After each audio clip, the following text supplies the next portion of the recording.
Welcome to Access USI. I'm Jana Garrett. And I'm Marina Current. Yesterday, I met with Noah Alata. He is the Chief of Staff of SGA. The SGA is the Student Government Association, USI's student-run government function. This is what he said. Hello, my name's Marina Current. I'm here with Noah Alata, and he's going to tell us a little bit about SGA. So, can you explain to me, what you guys do, what it's about? Well, first of all, thank you for having me, Marina. I appreciate it, and thank you problem. for having, the Thank you for SGA. coming. Yes, having us come in and speak. So, as a Student Government Association, we work in a variety of capacities. First of all, we're kind of the liaison, wow, can I speak, between the students and the administration. So our president actually sits on the board of trustees, and she makes recommendations where she sees fit for students. And I mean, we will always have students who will come to us and give us ideas on, how can we better approve or kind of take something and make it into something more.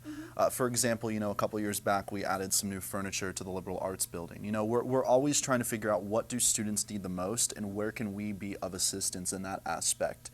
So our meetings, for people who don't know at home, they're Thursdays at 5 o'clock in the business engineering building. Third floor, 3024. It's the big boardroom up there. And we invite, oftentimes it's open to the public, open to the media, and oftentimes we have a lot of guest speakers that will come in. We have the city council president, the mayor, etc. So it's really a good place for students, I think, at USI to kind of build up their political kind of side of themselves and build up that speaking capacity so that they can continue to, further and advance their education on a number of things. So, I mean, SGA really is kind of a culmination of the whole student body kind of working together. That's great. Can you tell me a little bit about what you guys are doing for the month of February? Month of February, yes, we have a lot of things planned, actually. So right before spring break, there is going to be, I don't know if you're familiar with what a stole is. So the thing that hangs around you during graduation, those are called stoles. Okay. So we have actually drafted a measure that would say those stoles, let's say you're in an organization here like SCTV 12 or the Shield or any other PRSSA, any of those organizations, you will actually be able to get a stole now when you walk across the graduation stage, and that will say the organization that you are a part of so that everyone there who's looking can kind of see what you were kind of a part of, if you will. Okay. During your time at USI, there's another big thing as well that we're working on that will be finished by the time that spring break gets here, and that is going to be the aspect of you can now walk in two separate graduation ceremonies. And let me explain that. So let's say that you get two different degrees. Your first degree, let's say, is radio television. You're here in the liberal arts college. But then let's say you're also a major in the business college, right? You have two separate majors. So the rule was before that you had to either pick one or the other. So let's say you wanted to walk in the liberal arts college. So you could only walk in the liberal arts college graduation if you were an RTV major and a business major. But you couldn't technically walk in the College of Business. Oh, wow. So what's going to be changed now due to our draft proposal by SGA, which has already been introduced to the administration and approved and will be finalized here in the coming weeks, what that proposal will now do, it will say that you can now walk in not only the College of Liberal Arts, but you can also walk in the College of Business as well. So you can actually walk in two separate graduation ceremonies. You don't have to, but we had heard from students in the past that, they really kind of wanted some additional resources when it comes to being able to walk in two separate graduation ceremonies. So I think that's a really big takeaway as well, and something that we really listen to the students on and have been continuing to develop over the course of the past several months. And finally, it will finally be here by the time that graduation rolls around, I believe, first week of May, end of April. So. All right, wow. That's pretty awesome. Yeah. There's a lot of different moving parts to it. And I think a lot of times, and I'm so glad you had me on, because I think a lot of times people don't understand what SGA is. They think we're just sitting up in a boardroom handing out money. But it's so much more than that at the end of the day. There's so many different things that we do on campus. And I think the big takeaway that students need to understand is we are literally their voice when it comes to speaking to like President Roshan or the rest of the administration, And if they want something changed, they're more than welcome to come to our meetings. Our office is always open. They're more than welcome to come in there and sit down with an executive board member, like myself. So there's 5 of us. There's the president, executive vice president, attorney general, chief justice, and then the chief financial officer. I'm the chief of staff, so I kind of oversee the rest of our staff and kind of keep things in line. But all of us are willing to speak with you, and there's a bunch of information I know available on USI's website as well, where people can search SGA and find some other additional resources on there as well. I know that at the beginning of last semester, I know that you had there were some people that had some booths set up. I think it was for the mocktails and the different stuff like that. I didn't know if you guys had different events that you would be out and about for like spring. I didn't know what kind of events you guys did during the spring. I'm so glad you brought that up. That's such a good question, Marina. I tell you what, so there is an environmental week that's planned for the last week of April, maybe second to last. It's April 20th to April 24th. That's our environmental week. And actually what you were referencing was previously what we do. It's called an alcohol awareness week, which is something we put on every year, which is that's like our big deal. But what's coming up at the end of April is we're going to have a bunch of different events to kind of culminate the environment. We're less than a couple miles away from the A.B. Brown power plant out there in Posey County, as you're well aware of. You know, we're surrounded by so many of these power plants here in southwestern Indiana, and what we want to do at SGA is kind of raise awareness and kind of promote environmental efforts in this area, because to be honest with you, it's not the air here isn't as clean as other parts of the state, let alone other parts of the country.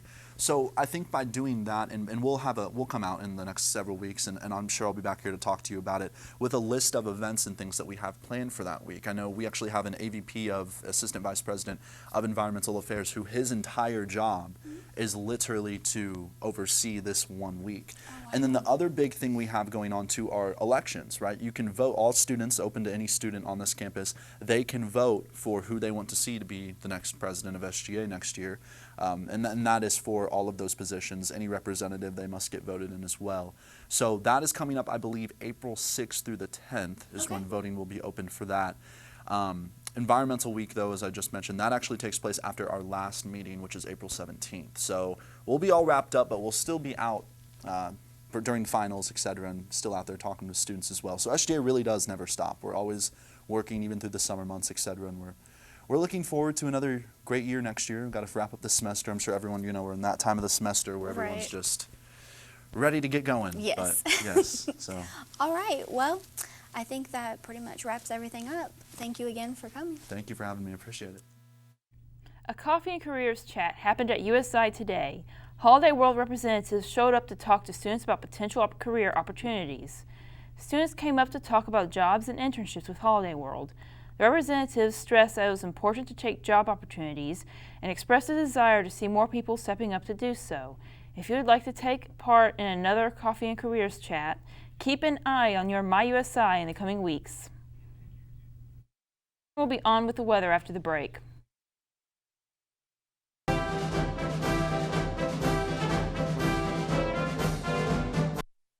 The most important step in a person's journey of choosing a school is the campus visit. We want you to be a part of the organization that welcomes these students and shows them the friendly faces, excellent facilities, and the beautiful campus that the University of Southern Indiana has to offer. Faces of the Student Ambassador Organization are some of the first that new students and families will see at USI. They are crucial to the university. Student Ambassadors, welcoming Screaming Eagles to their new home.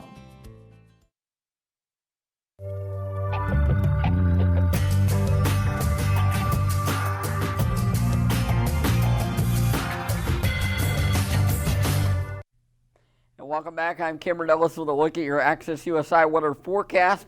Currently our temperatures across the area mainly in the 30s, lower 30s that is, to near freezing. We're at 32 degrees right now here in Evansville under cloudy skies. Our winds are a bit breezy out of the northwest at 13 miles per hour. They will be remaining breezy through the overnight, staying steady at 13 miles an hour out of the northwest. 26 for our overnight low tonight. Clouds sticking around through the overnight, but they will begin to fade heading into our Thursday, leaving us with a mostly sunny day. A few peaks of sunshine definitely possible for our Thursday when we make it to 41 for our high. Winds will be a bit breezy for our Thursday out of the west at 12 miles per hour. We expect dry weather throughout the end of the week. Some clouds are possible through Friday. Looking to be a nice sunny day ahead, though, once we reach Saturday. A nice weekend, that is. In fact, we make it to near 63 degrees by Sunday with a mostly sunny day ahead by then, and then we're expecting our next system to arrive heading into Monday with a 70% chance of rain for both Monday and Tuesday. We expect that rain, though, to begin to dissipate, though, heading towards Wednesday at 40% chance. We make it into the 60s at the beginning of the week before that system then lowers temperatures slightly into the lower 50s on Tuesday before we bottom out in the lower 60s on Wednesday. We're back with sports with Stuart Brooking after the break.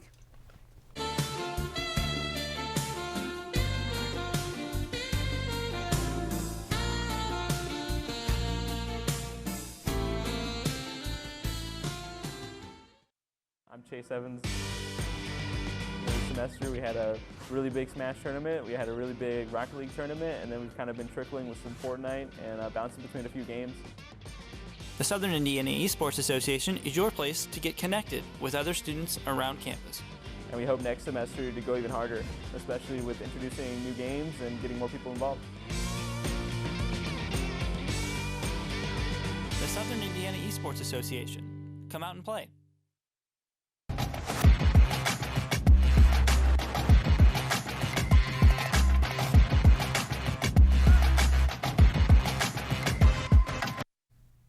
Welcome back to this USI Sports Update. I'm Stuart Brooking. USI women's basketball team fell to Lewis on Saturday by the score of 54-75. USI was trailing by 12 at the half. The Eagles overcame a horrific shooting performance to tie the game at 45 early in the fourth, but then a 9-2 run put USI down for the final time. Ashley Johnson led the way for the Eagles with 21 points. She went off in the third where she got 12 of those 21. USI men's basketball team was in action on Saturday versus Lewis. We pick it up in the first half. Look at this raucous crowd here at USI. Now Joel Irving throws it in to Josh Price, who slams it home, cutting the lead down to 3 for USI. Now USI up by 2. Here comes Lewis. They look to get things going down inside, and Josh Price says, nope, you're not going to score. Not on my watch. Now, back on the other side, Mateo Rivera drives, finds Josh Price, who's slamming, and he's jamming it home. They bring him up by 3. Look at the beautiful campus, Rice Library right there. Now, Clayton Hughes for 3, and he drills that one. That cuts the lead down to 3, and USI is back within 3 in this one. Now, USI up by 4, and Kobe Caldwell jams it home, making it an 85-79 lead at this point. USI would hold on to win this one 85-82. The USI baseball team improved to 4-2 after winning 3 games versus Trevecca over the weekend. In the first game, Mandy Lopez hit a game-winning bases-loaded single to give USI the victory. Game 2 also ended with a walk-off single, but this time it was Lucas McNew that won it for the Eagles. In Game 3, the Eagles sealed the 4-1 victory with a rally in the 8th on an RBI triple by senior shortstop Kobe Stevens, bringing in junior third baseman Ethan Hunter for the run. Marina and Jana will be back with the news after the break.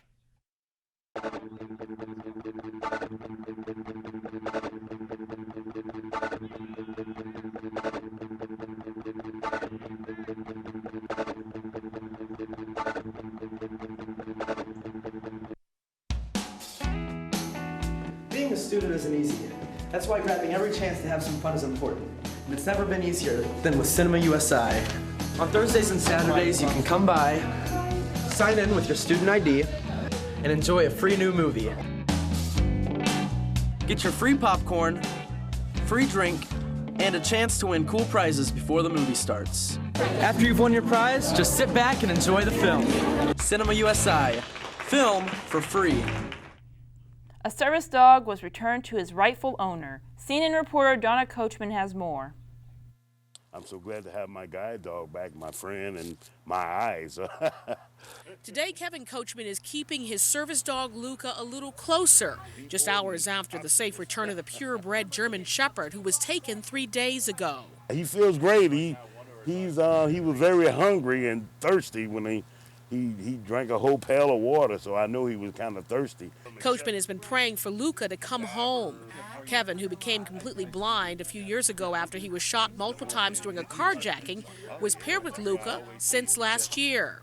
Saturday morning, the 58-year-old's prayers were answered when he got a phone call from a neighborhood teen who said his friends had taken Luca and he knew it was wrong. I was sitting right here, and he walked up and gave it to me. and told me his name and told me what he was doing. Just yesterday, the married father told ABC7 News how on Tuesday thieves have taken his dog from the backyard of his South Suburban Harvey home. This is Luca. Yeah, this is my boy. He's a good boy. Since word of Luca's return, there's been a steady stream of well-wishers and support. When I heard him say, to please return his dog, or at least to be good to the dog because he's a good dog, it made me cry. I'm so proud he got his dog back because I like that dog too. And while the ordeal may have left some bitter, Kevin Coachman says it only has renewed his faith in the goodness of people. When you do right, right will prevail. And that's it for Access. Tune in next week for more. Have a nice evening.